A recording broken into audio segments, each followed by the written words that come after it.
Shalom Bapak Ibu Saudara, kita meneruskan studi kita kristalisasi di kitab 1 Tawarik. Kita masih bicara sebentar mengenai tabut, ya, yaitu dalam hal kasus Uza. Ya, waktu itu tabut sedang dipindahkan, ya, Daud sudah siapkan tempat. Jadi dipindahkan tabut itu dari Kiryat Yarim. Ini pasal 13 1 Tawarik. Dan pada waktu itu Daud ya tentu mengajak, ya, di situ dari Kiryat Yarim ini karena ini termasuk wilayah Yehuda, dia bawalah itu tabut ke dalam kereta yang baru, ya, dari rumah Abinadab, karena memang di Kiryat Yarim ini tabut itu lama sekali tinggal di sana, bahkan di zaman Samuel itu sudah 20 tahun tinggal di situ tabut itu.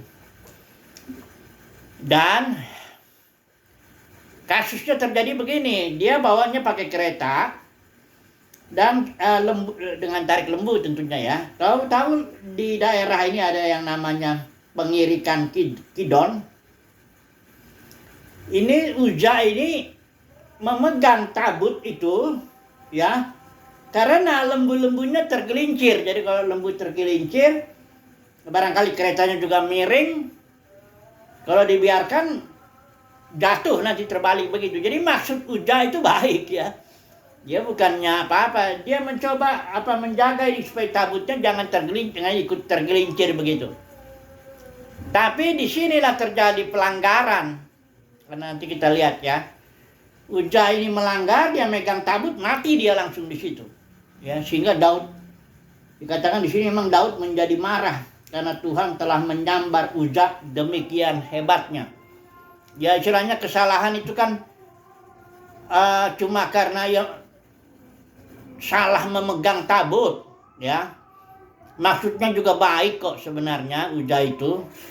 Tapi tetap hukum berlaku. Nah, mari kita melihat dulu hukum apa ini yang menyebabkan Uza, pelanggaran hukum apa yang menyebabkan Uza itu jadi mati dia di situ, ya. Akibatnya jadi ini tabut itu menyimpang, datanglah ke rumah Obed-Edom, itu orang Lewi itu, tinggal di sana 3 bulan, dan Tuhan memberkati Obed-Edom, keluarganya, ya. Nah, jadi sudah lihat yang Obed-Edom diberkati, karena tabut itu kan kita tahu simbol kehadiran Tuhan, kemuliaan Tuhan, simbol daripada pemerintahan Tuhan, ya. Kalau dalam perjanjian baru konteksnya Kristus itu, ya. Tabut itu adalah Kristus yang dalam batin, ya.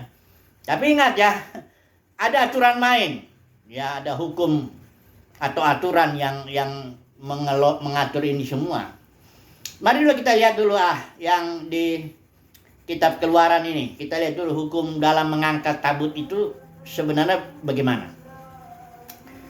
Dalam Keluaran 25 ayat 14, ini dikatakan begini, ya. Keluaran 25 ayat 14. Saya baca, ya. Ini pakai ILT. Dan haruslah engkau memasukkan tongkat pengusung itu ke dalam gelang-gelang pada sisi tabut itu. Jadi tabut perjanjian itu ada gelang-gelang di situ, ada tabut, ada kayu pengusungnya, ya. Jadi taruh di situ kayu pengusungnya pada sisi tabut itu untuk mengusung tabut itu dengannya. Jadi kalau mengangkat tabut itu harus pakai kayu pengusung, ya. Dan itu dipikul. Nggak boleh dimasukin di kereta kayak yang penting cepat, kan begitu. Nggak bisa. Harus dipikul, dan orang yang mikulnya itu harus dari suku Lewi. Nah, perhatikan di sini ayat yang ke ini, ya. Berapa ini, ya, suku Lewi? Ulangan 10 ayat 8. Katakan di sini, pada waktu itu Yahweh memisahkan suku Lewi untuk membawa tabut perjanjian Yahweh, ya. Suku Lewi aja yang boleh ngangkut pikul dengan ya, dipikul, dia jalan kaki. Itu aturannya, ya. Nah, sementara itu ternyata ketika Daud memindahkan tabut itu dari Kiryat Yarim mau ke kota Daud itu, Sion, dia tidak membawa imam-imam dan suku Lewi. Perhatikan di sini di pasal 15-nya. Daud bilang di sini setelah kasus Uza itu mati, maka Daud langsung memanggil Zadok, Abiatar, imam-imam itu. Dan orang-orang Lewi dipanggil semua. Kemudian alasannya apa? Ayat 13. Sebab oleh karena pada pertama kali kamu tidak hadir, pada waktu diangkat itu dari Kiriat Yearim dan kasus Uza itu, kata Daud, sebab oleh karena pada pertama kali kamu tidak hadir, maka Tuhan telah menyambar di tengah-tengah kita. Sebab kita tidak meminta petunjuknya seperti seharusnya. Barulah ayat 14 bilang, jadi para imam dan orang-orang Lewi menguduskan dirinya untuk mengangkut tabut Tuhan. Jadi kemungkinan ini Uza ini bukan orang Lewi. Kemungkinan ya. Atau bisa jadi orang Lewi. Hanya tetap peraturannya harus, biarpun dia ada dua peraturan angkat tabut itu. Pertama, harus digandar gitu, pikul ya, dengan tabut pengusungnya itu. Dan yang kedua, harus suku Lewi. Salah satu dilanggar, mati. Jadi ini yang terjadi pada kasus Uza. Nah, coba kita lihat Nadab dan Abihu ini, bahkan imam-imam ini anaknya Harun. Harun ada 4 kan, ada Eleazar, Itamar, Nadab, Abihu. Nah, Nadab Abihu ini melakukan ibadah ritual korban bakaran. Tapi ternyata mati dia Nadab dan Abihu karena dia katanya di situ memberikan api asing. Artinya yang melanggar aturan. Apakah aturannya itu di situ? Memang nggak terlalu jelas. Tapi kalau lihat pasal setelah itu dikatakan jangan minum anggur, dalam kemungkinan Nadab Abihu dalam kondisi yang telah minum anggur misalnya ya. Pendeknya harus ini, yang penting tegas aturannya itu dan mati hukumannya. Ini ya. Tabut itu enggak. Ya memang orang kalau ikutin aturan itu diberkati, kayak Obed-Edom. Obed-Edom itu orang Lewi, taruh di situ di rumahnya 3 bulan dia taruh di situ, diberkati keluarganya. Nah ya. Ini juga satu kali lagi ada kasus tabutnya Hofni dan Pinehas. Ini anaknya Imam Eli ketika tabut itu ada di Shilo, daerah Efraim. Kalau Kiriat Yearim itu daerah udah di suku Yehuda. Nah, ini di suku Efraim itu ada daerah yang namanya Shilo. Ketika Yosua itu datang taruh di situ tabut itu. Kita tahu kasusnya itu ketika Israel sedang berperang dengan orang Filistin. Kalah orang Israel. Sehingga orang Israel ini bilang, aduh gimana nih? Mengapa kita kalah? Para tua-tuanya bilang, udah kita bawa aja tabut ke sini, ya, ke medan tempur. Nah mereka, Hofni dan Pinehas, ini kebetulan memang Imam Eli ini yang brengsek semua, termasuk Hofni Pinehas itu sama-sama brengsek juga, walaupun di suku Lewi ya. Kemudian, bawalah itu. Cara membawanya pun tidak dibilang di situ pakai tabut. Kalaupun pakai tabut itu udah pelanggarannya, artinya memaksa. Ya. Apa urusannya itu dibawa ke medan pertempuran? Kalau orang Israel beribadah kepada Yahweh, biar dan tabut ditempatkan dalam posisi yang baik, yang Tuhan pilih. Misalnya kalau Yerusalem sudah dipilih kan akhirnya, itu mau perangnya dimanapun, ya pasti menang Israelnya. Tapi ini paksa dia dengan cara kedagingan lah, katakan begitu ya. Datang tabut itu ke medan perang. Memang orang Israel bersorak-sorak luar biasa. Sehingga orang Filistin, ada apa ini? Ya, sempat ketakutan juga. Nah, tapi ternyata begitu perang, akhirnya Israel malah kalah dan tabut dirampas. Berapa bulan tuh? 7 bulan tuh berapa itu di daerah orang Filistin. Dan kemudian Tuhan menghantam juga orang Filistin itu, kota-kotanya yang didatangi tabut itu, sehingga akhirnya tabutnya dikembaliin lagi. Itulah ke Kiriat Yearim itu. Nah jadi di sini ini ceritanya sederhana ya, persoalan tabut ya yang salah diperlakukan oleh umat Tuhan mengakibatkan kematian, menyambar dengan keras Tuhan itu kalau aturannya dilanggar. Nggak peduli mau maksudnya baik kayak Uza itu maksudnya baik jelas. Dia enggak maksudnya mau cari gara-gara dengan tabut itu. Enggak, dia justru karena tabut itu mulai tergelincir karena dibawa dengan kereta dan lembunya tergelincir, ya dia kan berusaha lah ya. Semua orang juga barangkali melakukan itu. Tapi masalahnya di hadapan Tuhan bukan soal maksud baik saja yang ini orang ikut aturan atau tidak gitu loh ya. Karena Tuhan itu apa ya, tertib ya, dia punya aturan. Nah kalau itu dilanggar, karena dosa itu pelanggaran terhadap aturan, ya, aturan main, nah, aturan Tuhan lah ya. Nah coba dulu ya, kita langsung aja doa aplikasikan ya. Karena ceritanya kan sederhana ya. Kenapa Israel itu pakai kereta? Barangkali supaya cepat, supaya gampang dan sebagainya ya. Sementara Tuhan ingin dipikul menurut waktu Tuhan. Gerakan Tuhan itulah jalan kaki itu ya. Nggak boleh dengan cara lain, walaupun itu lebih cepat ya, dengan nggak boleh ya. Harus kehendak Tuhan, harus waktu Tuhan, kira-kira begitulah. Nah mari kita langsung aja masuk ke dalam Matius 7, kasus di mana orang melayani, ya coba dulu kita baca aja ya, supaya kita tahu ini kasus ini mirip-mirip ini dengan kasus Uja. Jadi ada Uja di dalam konteks perjanjian baru itu ada. Orang-orang yang dengan maksud baik, tapi nggak tahu aturan, melanggar ya. Nah mari kita lihat di Matius 7 ini. Ini saya yakin ini orang-orang ini yang di Matius 7 ini juga orang-orang yang bermaksud baik ini. Coba dulu kita lihat ya, kita baca dulu. Matius 7 ayat 21 sampai 23. Saya baca aja semuanya ya, supaya kita bisa melihat ini ya. Bukan setiap orang yang berseru kepadaku Tuhan, Tuhan. Jelas ini kan maksudnya baik, dia menyebut Tuhan, nggak menyebut setan atau apa. Bukan siapa orang berseru kepada Tuhan, Tuhan akan masuk dalam kerajaan sorga. Melainkan dia yang melakukan kehendak Bapakku yang di sorga. Dia yang melakukan kehendak Bapa itu seperti aturan mainnya itu jelas. Mengikuti kehendak Bapa yang diekspresikan melalui aturan-aturannya itu. Ya, itu artinya. Ayat 22, pada hari terakhir, ini artinya nggak sekarang. Nanti, dia di hari pengadilan Kristus maksudnya. Banyak orang, nggak sedikit. Banyak dibilangnya di sini ya. Jadi kalau kita bilang banyak itu banyak. Kalau kita bilang semua, lihat konteksnya berarti semua orang. Lihat dulu ya. Misalnya dalam kasus di Roma itu, jikalau satu orang mati semua, Adam itu jatuh dalam dosa, semua orang jatuh dalam dosa, maka ketika Yesus mati dibenarkan, maka orang benar ini akan membenarkan semua juga. Kalau istilah semua itu harus ditafsirkan semua. Jangan kalau Adam jatuh semua manusia jadi berdosa, terus kalau Yesus itu ya sebagian aja orang dipilih. Ini namanya nggak benar, nggak konsisten itu. Ya, kalau misalnya menafsirkan misalnya ada gadis bijaksana, gadis bodoh. Kalau gadis bijaksana itu kita tafsirkan orang Kristen, karena gadis bijaksana yang menyambut mempelai itu, ya.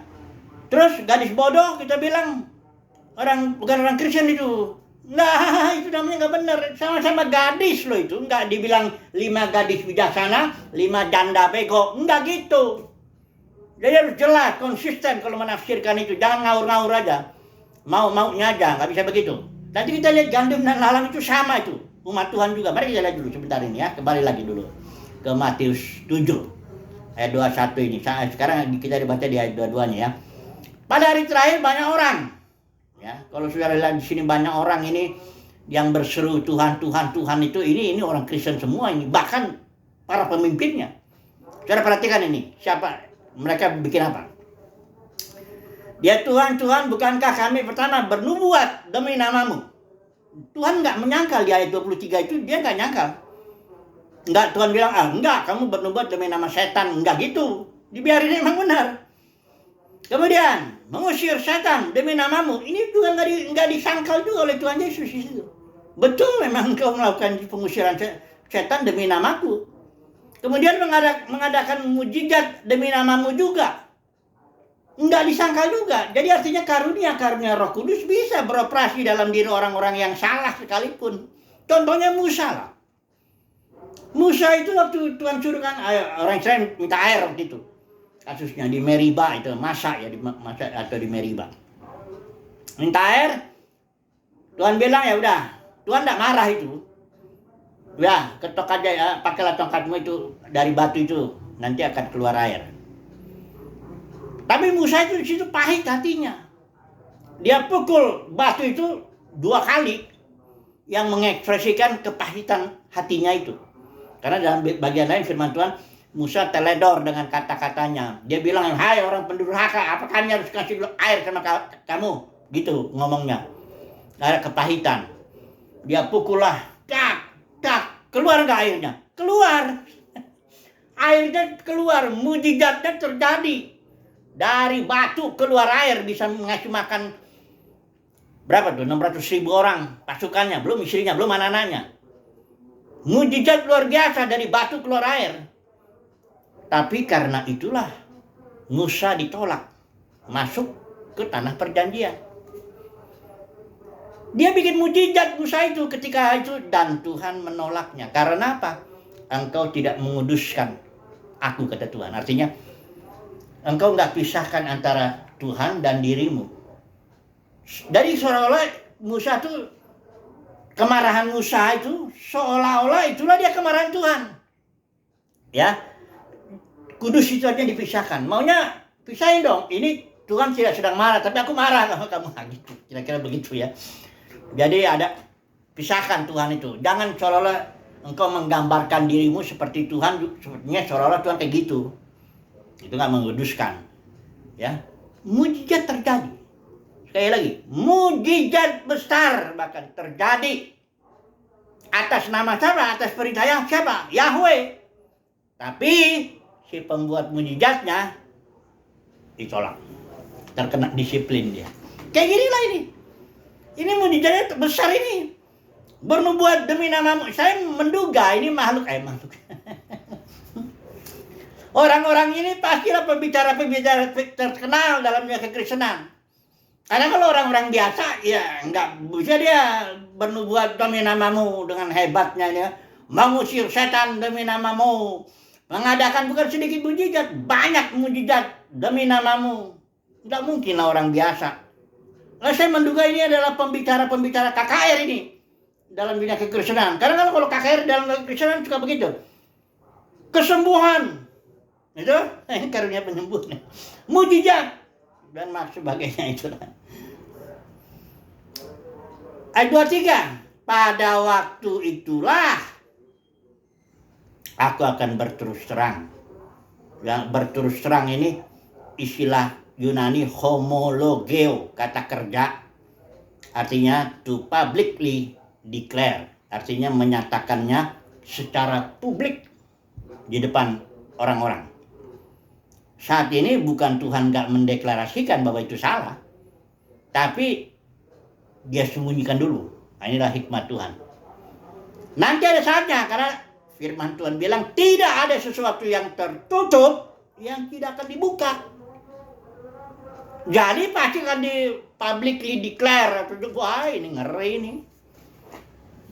Pembicara, kata saya menduganya pembicara-pembicara terkenal dalam dunia kekristenan, pendeta-pendeta besar dalam dunia kekristenan begitu. Ditolak di sini. Makanya jangan kaget ya kalau saya bilang, banyak pendeta masuk neraka, nggak masuk surga, itu banyak. Oh, saya yakin sekali kalau itu. Ntar aja lihat, kita lihat. Makanya Watchman ini bilang kalau ingin tahu cari orang yang kenal Tuhan, jangan cari di tempat-tempat terkenal di situ dalam dunia kekristenan, jangan cari di situ. Ini saya bukannya benci, pengen jadi terkenal, enggak. Ngapain? Kita mau, karena kita semua akan menghadap pengadilan Kristus ini. Jadi kita mau bicara, mau mengatakan, mau belajar hidup di hadapan Tuhan. Buat apa sih di dunia ini dapat uang, jabatan, kemuliaan manusia dihormati? Berapa sih rasanya? Saya belajar loh. Saya 44 tahun ini ditangkap Tuhan, saya belajar. Dimaki orang, enggak terlalu sakit kok. Dipuji orang, enggak terlalu senang juga. Makanya Paulus bilang, bagiku sedikit sekali artinya. Kalau aku dinilai orang, mau dibilang sesat kayak, mau dibilang apa kayak, sedikit artinya. Karena ternyata memang sedikit kok. Ya, berapa sih? Apanya tuh uang, kejabatan dan kekristenannya, kemuliaan manusia disoraki, diakui sebagai pengajar atau pendeta besar, enggak banyak artinya. Enggak terlalu enak, itu maksud saya. Ya, kita tunggu-tunggulah di pengadilan Tuhan ini. Kita rindukan kedatangan Tuhan ini karena supaya Tuhan bukakan. Karena dalam kekristenan ini saat ini yang lurus bisa bengkok loh. Yang salah bisa benar. Nah ini loh. Ya. Ini jangan sok ngebantah-bantah deh. Saya 44 tahun menanglang buana dalam dunia kekristenan, ya saya bisa tahu itu. Aduh, dapur-dapurnya ya bukan luarannya ya. Luarannya kayak restoran Padang toh, kata seorang khotbah. Luarannya itu restoran Padang, yang makan bayar dong, makan gitu kan. Tapi di balik itu prosesnya itu bagaimana? Waktu dari sapi itu disembelih keluar darahnya, semua barangkali terjadi keributan dalam pekerjaannya di situ. Ya kayak kami juga gitu ke penatua. 10 tahun saya jadi penatua pendeta lah. Saya ingat tuh hari Kamis ini saya ngomong dulu kesaksian sebentar lah ya, supaya jangan orang kaget, karena banyak orang Kristen tuh kayaknya dengan lugunya ya, dengan katakan tanda bodoh gitu, dia lihat tuh luar biasa lah sini gitu. Coba dulu ya. Saya mengatakan ini sebenarnya demi umat pilihan Tuhan juga, supaya umat pilihan Tuhan jangan ketipu. Tapi saya yakin Tuhan melindungi ya umat pilihan Tuhan. Karena dalam kekristenan banyak yang dipanggil, sedikit yang dipilih. Jadi hari Kamis kami setiap itu rapat ya. Dalam rapat setiap Kamis kami ribut terus. Kami 5 pendeta. Yang diributin ya biasa lah, yang siapa yang bisa pakai mobil gereja itu harus sudah ada mobil gereja. Sudah gitu tempat kebaktian beberapa, ada satu tempat yang paling banyak di situ. Ya barangkali 250-300 orang yang di situ, yang di tempat-tempat lain nggak terlalu banyak, nggak seperti itu. Jadi siapa yang paling banyak khotbah di situ? Nah itu, yang diributin yang begitu-begitu. Tapi kalau tampil pada hari Minggu, kami kan berpuasa dulu. Saya berpuasa juga, itu rajin itu dulu. Jadi terjadilah mujizat. Kalau kami kan orang bilang karismatik lah ya. Ya menurut kami itu mujizat dulu ya. Ya orang rebah lah, muntah-muntah lah, ketawa-ketawa lah kayak orang apa. Kami anggap ya kesembuhan juga ada. Jadi restoran Padang lah, tampilannya kan bagus. Tapi kita nggak tahu di dapurnya itu terjadi barangkali keributan, ada kesalahan. Tapi di sini di hari penghakiman dibuka sama Tuhan, ya, publicly declare, dibukakan itu. Inilah dia aslinya ini.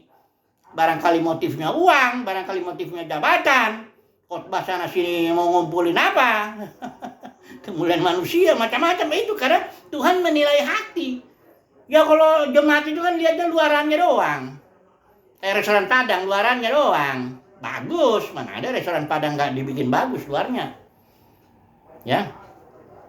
Tapi ya Tuhan melihat hati. Ya. Di sini dikatakan, ya, pada waktu itu lawan berterus terang kepada mereka berkata, aku tidak pernah mengenal kamu. Nyala daripadaku kamu sekalian pembuat kejahatan. Artinya pembuat yang anomia, istilah Yunani ini anomia itu illegality atau violation of law atau lawlessness, ketiadaan hukum. Engkau melakukan mujizat emang demi namaku, melakukan bernubuat demi namaku, melakukan banyak apalagi dia mengusir setan demi namaku, tapi kau tidak tahu aturannya. Kayak Uza,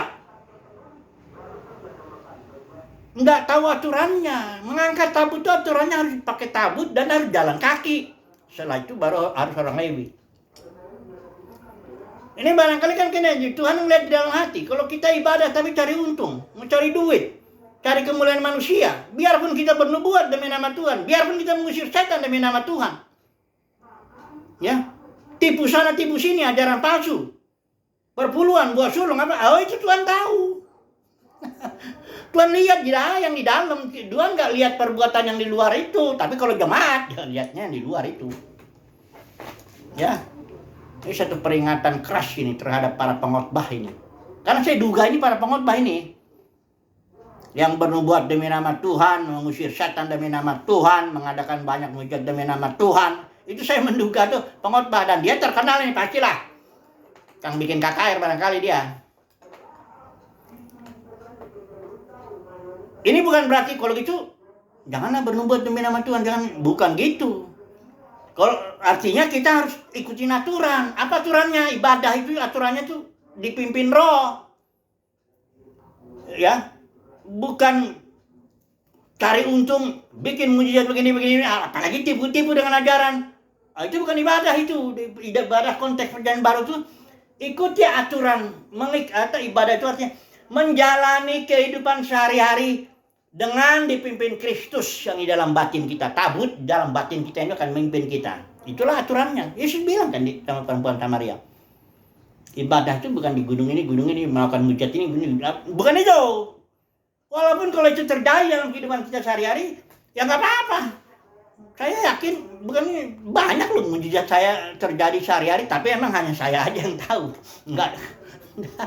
Banyak pimpinan Tuhan, bagaimana Tuhan mengingatkan, bagaimana Tuhan melindungi, menjagai bahkan ketika kerusuhan, dihindari, kita jangan di situ dan sebagainya. Banyaklah mujizat itu per hari ya hitungannya. Karena kita kan ikutin ibadahnya per hari. Bukan pamer tampil di situ, di gedung dan sebagainya gini. Bukan gitu. Tapi hidup sehari-hari ya, mujizat pemeliharaan Tuhan, mujizat perlindungan Tuhan, mujizat banyak ya. Hanya nggak pamer, nggak kelihatan sih memang. Cuma kita aja yang menjalani hidup ini yang tahu, ya. Nah, anomia ini istilah Yunani itu lawlessness atau violation of law, itu ada lagi istilah Yunani ini muncul ada di perumpamaan yang Matius 13 itu gandum dan lalang. Namanya orang membayangkan kalau gandum itu orang Kristen, lalang yang bukan Kristen. Salah Bapak Saudara. Gandum dan lalang itu sama-sama orang Kristen. Perhatikan ini, baca ya. Ayat 41 ya, pasal 13 Matius. Anak manusia akan menyuruh malaikat-malaikatnya dan mereka akan mengumpulkan segala, ini ya, di hari penghakiman ya, sama dengan yang tadi itu, dari hari terakhir itu. Anak manusia akan menyuruh malaikat-malaikatnya, mereka akan mengumpulkan segala sesuatu yang menyesatkan. Segala sesuatu yang menyesatkan ini anomia. Segala sesuatu yang tidak ikut aturan hukum. Violation of law ya, the kingdom, the law of the kingdom ini, karena ini kan kerajaan surga ya konteksnya. Mengumpulkan sesuatu yang menyesatkan atau lawless, orang-orang yang itu loh, yang bernubuat demi nama Tuhan, mengusir setan demi nama Tuhan, mengadakan banyak mujizat demi nama Tuhan, tapi tidak ikut aturan. Nah ini dia. Dan semua orang yang dikatakan sini melakukan kejahatan dari dalam kerajaannya, bukan dari luar kerajaan. Yang melakukan kejahatan itu dari dalam kerajaannya. Istilah Yunani itu ek atau preposisi itu kata depan biasanya itu di depan nomina itu. Itu artinya out from among, berasal dari antara orang kerajaan di sini. Jadi artinya gandum dan lalang itu adalah orang-orang lalangnya itu orang-orang yang membuat kejahatan yang berasal dari dalam ini, dalam kingdom. Lihat tak? Paham nih? Gandum lalang bukan orang-orang yang di luar kerajaan sorga, bukan. Orang-orang di dalam, hanya ya anak iblis itu. Kayak inilah, kayak ahli orang Farisi itu. Itu kan umat Tuhan, para pemimpin malah. Tapi Yesus bilang kau anak iblis. Jadi, yang uniknya gandum dan lalang ini kalau masih kecil, dia masih baru, enggak bisa kelihatan. Makanya Tuhan bilang jangan dulu, jangan, kan hamba pelayan-pelayan malaikat mau cabut itu, udah buang aja nih orang-orang yang bikin jahat. Jangan kata Tuhan. Biarkan aja dulu, masing-masing bertumbuh dulu, biarkan. Sampai nanti waktunya jelas, oh ini lalang, oh ini gandum. Di makin hari mendekati kedatangan Tuhan, itu biasanya, bukan biasanya, memang itulah prinsip Tuhan. Makin kelihatan itu, mana yang hamba Tuhan, mana yang hamba duit, mana yang cari kemuliaan, mana yang cari kemuliaan Tuhan, mana yang cari kemuliaan manusia. Ya, mana yang cari untung dari pelayanan, mana yang memang mengabdi, berusaha memberikan apa yang ada pada dirinya. Makin kelihatan itu, makin kedatangan Tuhan. Ini sekarang ini di akhir zaman makin kelihatan ini. Lalang dan gandum itu makin kelihatan, mana lalang. Ingat ya, lalang dan gandum sama-sama hamba Tuhan ini. Dalam kekristenan sama, melayani sama. Cuma tindakannya yang beda, yang satu melanggar aturan kerajaan, yang satu enggak. Ya. Dari kesimpulannya apa nih? Kasus Uza ini. Kasusnya, kesimpulannya ya taatilah aturan. Kalau kita bilang ibadah itu harus dalam roh dan kebenaran, lakukanlah itu. Kalau dalam firman Tuhan bilang, jadilah budak, dalam arti dolos, nggak punya hak, jadilah itu. Layanilah umat Tuhan, kayak kitanya budaknya. Kasih itu semuanya tuh, firman Tuhan gratis. Kau dapat gratis, ya berikanlah itu gratis. Jangan kayak warung Padang kata seorang pengkhotbah bilang jual, kalau makan di sini bayar. Gak malu-malu dagang firman Tuhan. Lebih baguslah dagang itu asongan. Teman saya pernah tuh dagang asongan. Bisa juga ngasih makan istrinya dan anaknya 2. Lebih mulia. Ya, dagang yang lain lah, pokoknya jangan dagang firman. Oke lah, kesimpulannya ya, sudah cukup ngerti lah ya. Artinya ikutilah aturan ibadah, ikutilah peraturan kerajaan sorga ya, bagaimana caranya. Haleluya, amin.